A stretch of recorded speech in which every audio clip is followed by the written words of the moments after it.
Hallo zusammen, Sommerzeit, das ist Roadtrip-Zeit und wir haben uns dieses Mal überlegt, wir fahren mal auf anderen Wegen an den Gardasee, nämlich einmal um die Adria rum. Von Deutschland über Österreich und Slowenien nach Kroatien, von dort dann weiter über Bosnien-Herzegowina nach Montenegro und erst von dort geht's dann über die Adria nach Süditalien und dann arbeiten wir uns langsam wieder hoch. Wird ein spannender Trip, los geht's!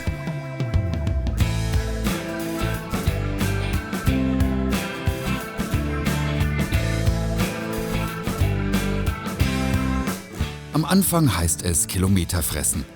Über Regensburg und Passau fahren wir rüber nach Österreich, wo wir nahe Linz eine Nacht verbringen. Vorbei an Graz geht es über die Grenze nach Slowenien und in die wunderschöne Stadt Maribor. Die europäische Kulturhauptstadt von 2012 liegt direkt an der Drau. Die charmante Altstadt überzeugt mit engen Gässchen und hübschen Cafés. Wunderschöne Jugendstilbauten prägen das Stadtbild.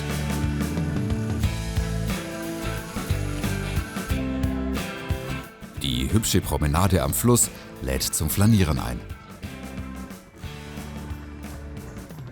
Irgendwo zwischen den Feldern passieren wir die Grenze nach Kroatien. Vorbei an Zagreb finden wir einen Spot für die Nacht und genießen unser Abendessen unter dem sternenklaren Himmel. Unser nächstes Ziel sind die Plitvicer Seen. 2 Tage verbringen wir hier in dieser grandiosen Natur.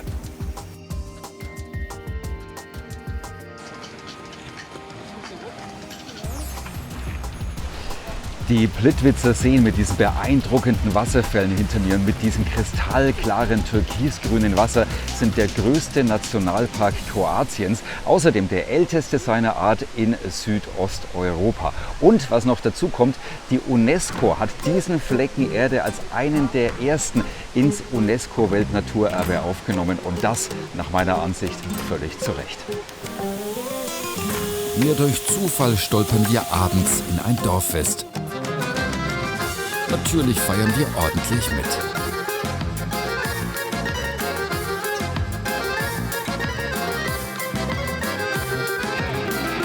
Am nächsten Morgen geht's dann auch schon weiter Richtung Meer.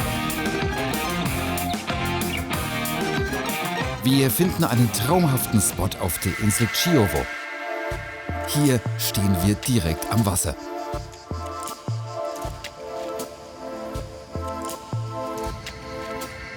Auf der gegenüberliegenden Seite leuchten die Lichter von Split. Perfekt für einen Bootsausflug am nächsten Tag.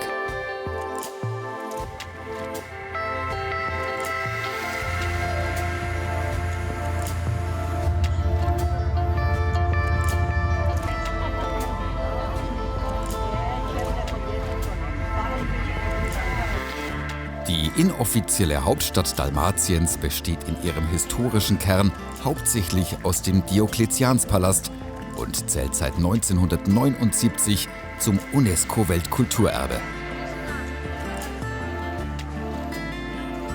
Der römische Kaiser Diokletian ließ sich den Komplex um das Jahr 300 als Altersruhesitz errichten. Über die Jahrhunderte wurde der Bau zwar mehrfach verändert, die Grundstruktur blieb aber erhalten und zieht heute Gäste aus aller Welt an. Eine kleine Wanderung in die umliegenden Hügel lohnt sich ebenfalls.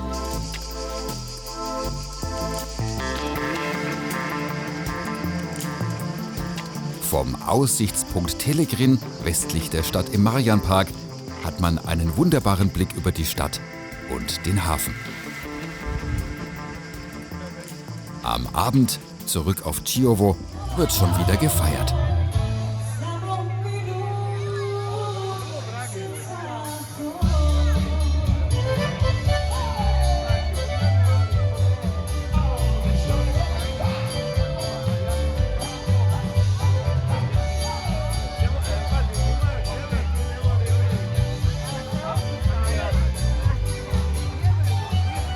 Mit der Fähre geht es am nächsten Morgen von Split auf die vorgelagerte Insel Korčula.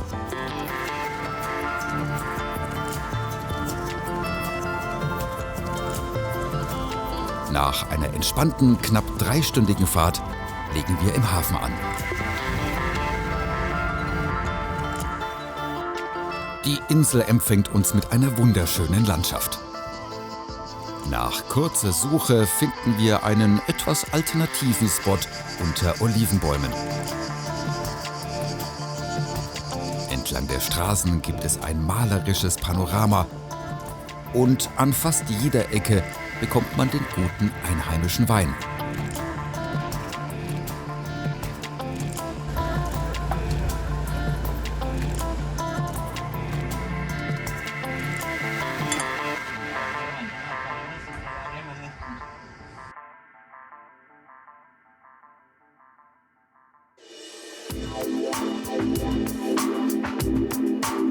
Auch die Stadt Korčula selbst hat einiges zu bieten.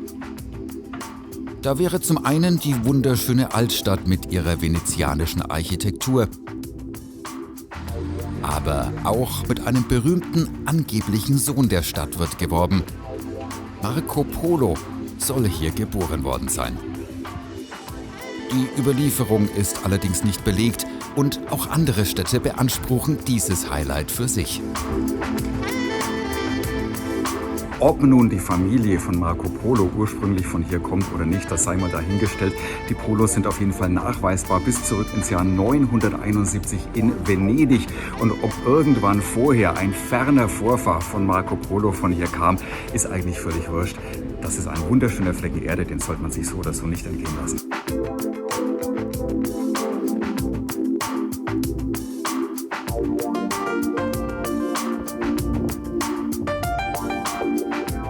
Eine kleine Fähre bringt uns in 30 Minuten weiter auf die Halbinsel Pelješac.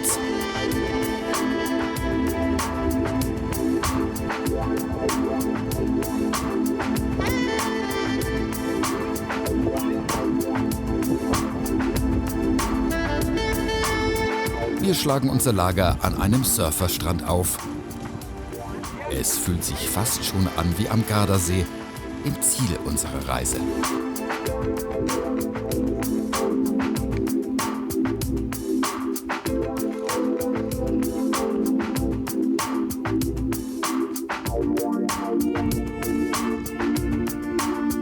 Auf der Weiterfahrt halten wir immer wieder an den kleinen Ständen der Locals, um den einheimischen Wein zu testen. Wir müssen zwar noch fahren, stocken aber gerne unsere Vorräte auf. Die Winzer haben auch vor langer Zeit diesen Tunnel gegraben, um besser an ihre Weinberge an der Küste zu kommen.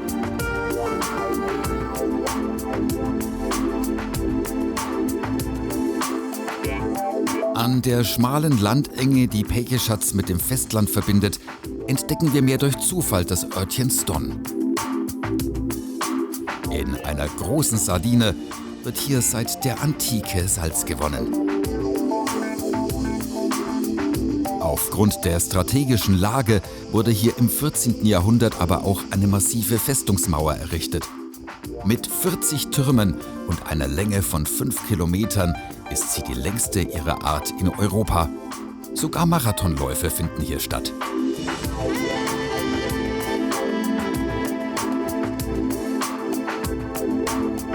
Wir fahren weiter aufs Festland. Von hier führt uns unser Weg quer durch Bosnien-Herzegowina mit weiten Ebenen und Bergland.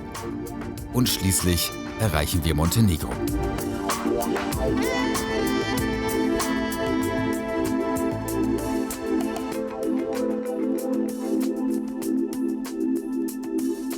Der Golf von Kotor ist unser nächstes Ziel. Auch hier ist der venezianische Einfluss in der Region nicht zu übersehen.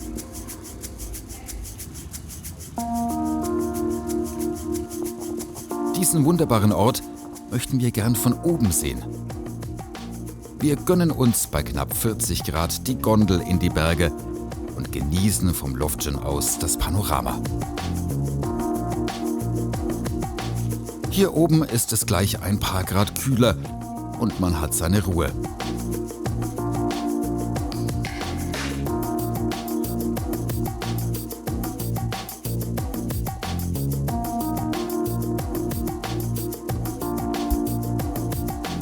Ein Teil des Gebirges ist sogar Nationalpark.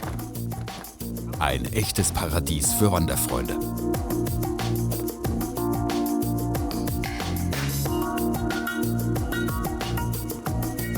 Kotor selbst ist eine wunderschöne mittelalterliche Stadt mit bewegter Geschichte und steht völlig zu Recht auf der UNESCO-Welterbeliste. Das hat sich aber herumgesprochen und dementsprechend handelt es sich hier auch um eine der bekanntesten Tourismusregionen des Landes. Täglich legen mehrere Kreuzfahrtschiffe an und spucken tausende Urlauber aus. Man sollte Kotor sicher gesehen haben. Entspannter ist es aber sicher in der Nebensaison.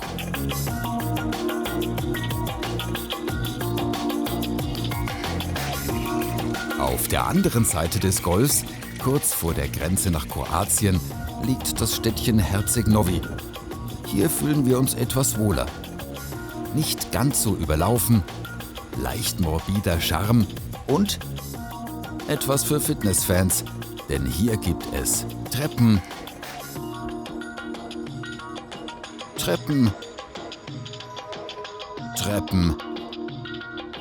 und nochmal Treppen.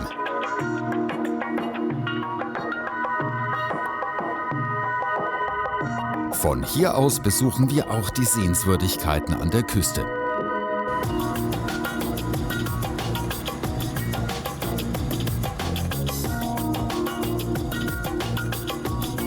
Da wäre ein altes Fort, das gerade zum Luxushotel umgebaut wird.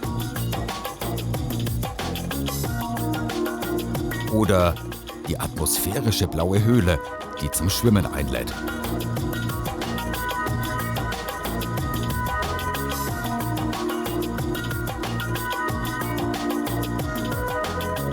Und dann gibt es noch die ehemals geheimen U-Boot-Bunker aus dem Jugoslawienkrieg.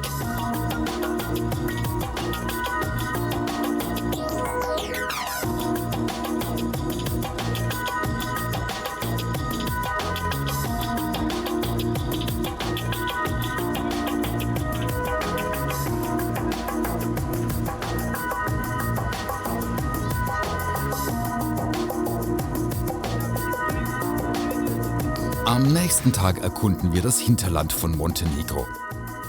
Die Straßen sind zum Teil ganz schön abenteuerlich, die Landschaft wild und wunderschön.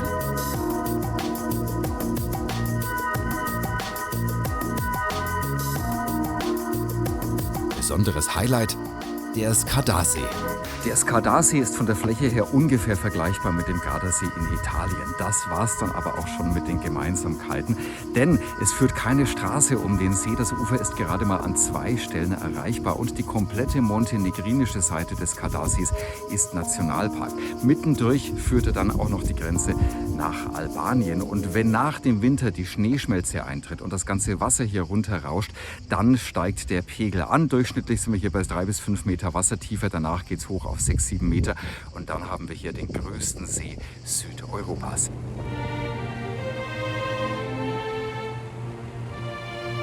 Es fühlt sich ein wenig an wie in einem asiatischen Flussdelta oder in einem Mangrovenwald.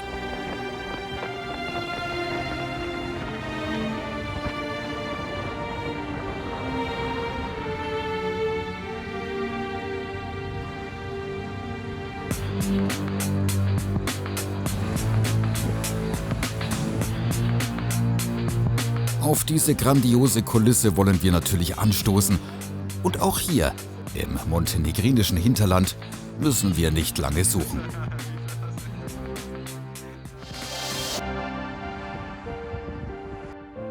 Ein letzter Sonnenuntergang in Montenegro, bevor wir am nächsten Tag erstmal im Stau stehen.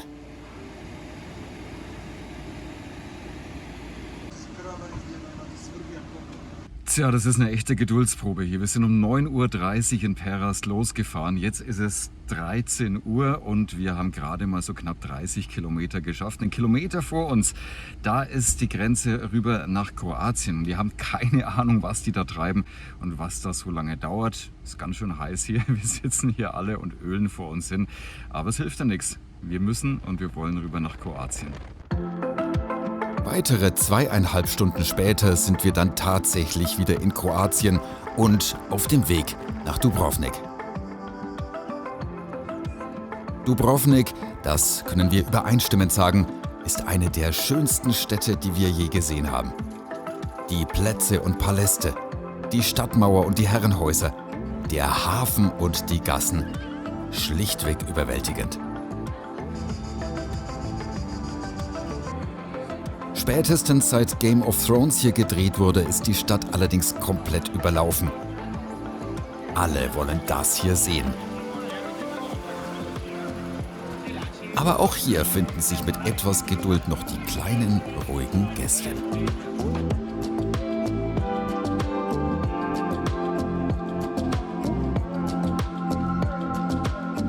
Unser Spot für die Nacht ist weniger idyllisch. Es ist der Parkplatz des Fährhafens, denn um 7 Uhr morgens müssen wir auf den Dampfer über die Adria nach Italien. Für die rund 200 Kilometer brauchen wir ca. 7 Stunden.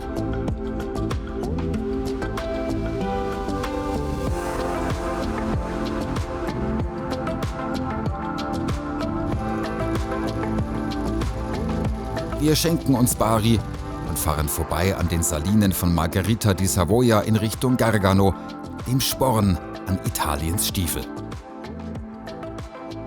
Zunächst schlagen wir unser Lager in einem Olivenhain bei Mattinata auf und gehen eine Runde planschen. Natürlich müssen wir auch hier die Qualität der lokalen Weine ausgiebig testen.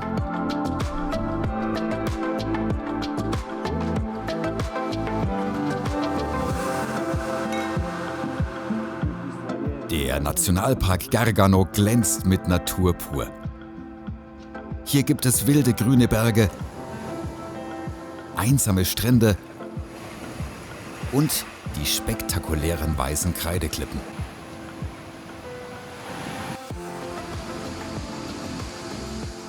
Die Höhlen und Felslabyrinthe sind einfach faszinierend.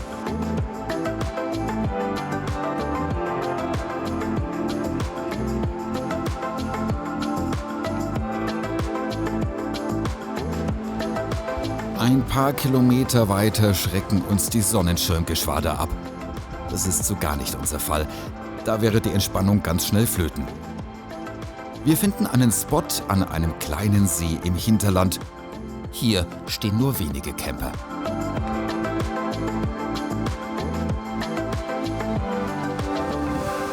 Am nächsten Tag finden wir sogar kurz vor Ravenna einen ruhigen Strand ohne viel Klimbim.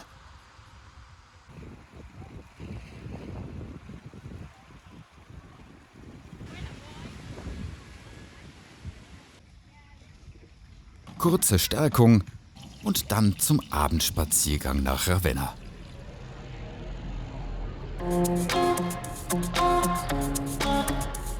Italienisches Lebensgefühl kann man hier genauso genießen wie Kunst, Kultur und Architektur. Besonders wer sich für Kirchen, Mosaike oder Museen interessiert, kann hier Wochen verbringen.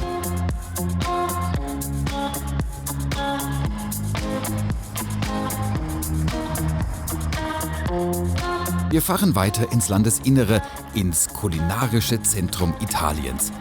Hier liegt die Heimat von Tortellini, Mortadella und Tagliatelle und natürlich des Ragout alla Bolognese. Wir fahren nach Bologna.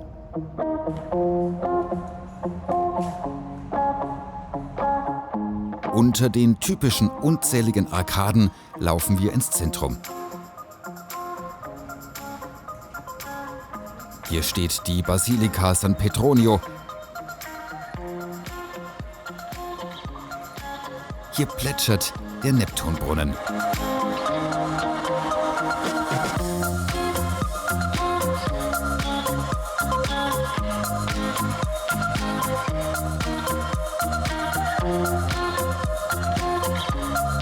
Durch die Gassen der Altstadt geht es weiter zu den beiden schiefen Türmen Garisenda und Asinelli, den Wahrzeichen der Stadt.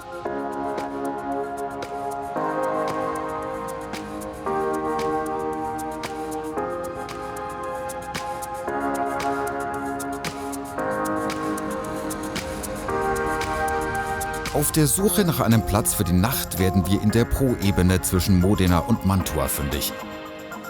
Wir entdecken ein altes Weingut, wo wir kostenlos übernachten dürfen.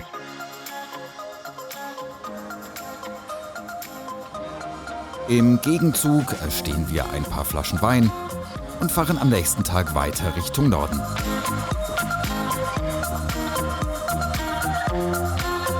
Kurz nach 1 springen wir schon bei Manerba in den Gardasee.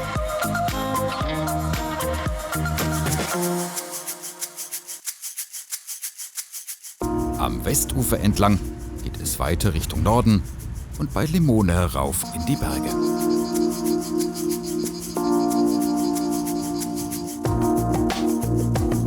Wir besuchen Freunde in ihrem Feriendomizil und lassen es uns hier erstmal richtig gut gehen mit allem, was der Kühlschrank und die italienische Küche zu bieten hat.